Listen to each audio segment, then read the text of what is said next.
Doctors and nurses, nurses and doctors. Best teammates or arch enemies? Sometimes it's hard to tell. Constantly working together can mean constant friction, or it can be some of the best communication skills you will ever see. We hear about nurses and doctors marrying each other all the time. But now we're also hearing stories, or have heard for years of stories of doctors bullying nurses, more recently, nurses bullying doctors. Why does this happen? It happens because their core values are not the same. When we learn to listen for people's core values, we can have some of the best communication in the world. Now, let's review the core values of the personality types of the people who go into these two very different fields.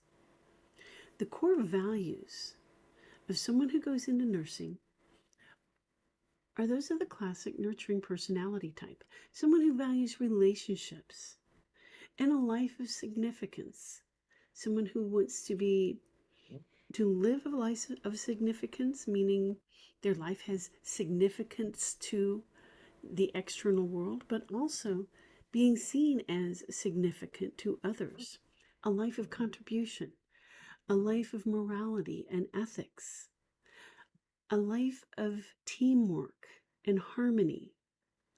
And this is what we see in people who go into nursing, people who do bedside care in general.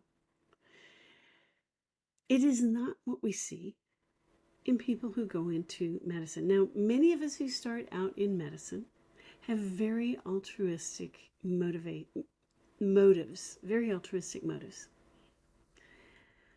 And yet the very process of going through medical school, residency, and fellowship training can literally rip those things out of us.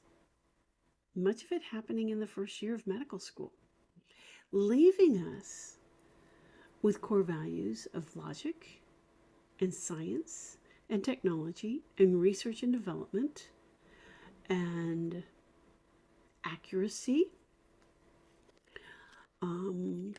science, expertise, competence. These are not bad core values, but it leaves us believing that when emotions run high, knowledge runs low, whereas our nursing staff are very much more in tune with their emotions and in tune with the emotions of our patients and their families. And this is not a bad thing. But you can see the dichotomy. And so when they communicate with one another, they're very much speaking different languages.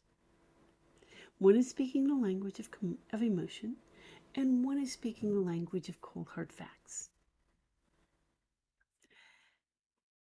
These two very different groups of people need to learn to speak one another's language to get the best teamwork and the most efficient communication, so that, number one, first and foremost, they reduce communication errors and therefore the kinds of errors that lead to risk management issues. None of us wants to have errors that lead to poor patient care. None of us. That's no one's goal. We all want what is best for our patients.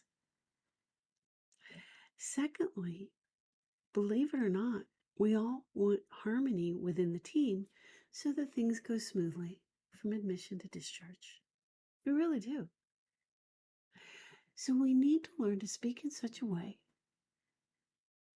that things do go smoothly. So for the nurses, I would ask that our nurses focus on giving things in a more data-related manner when speaking to the physicians.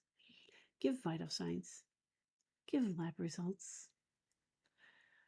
If there is an incident with the family, say we had an incident with the family, But don't go a lot into the details of that unless asked, or I would say until asked. Hopefully, you are asked by the physician.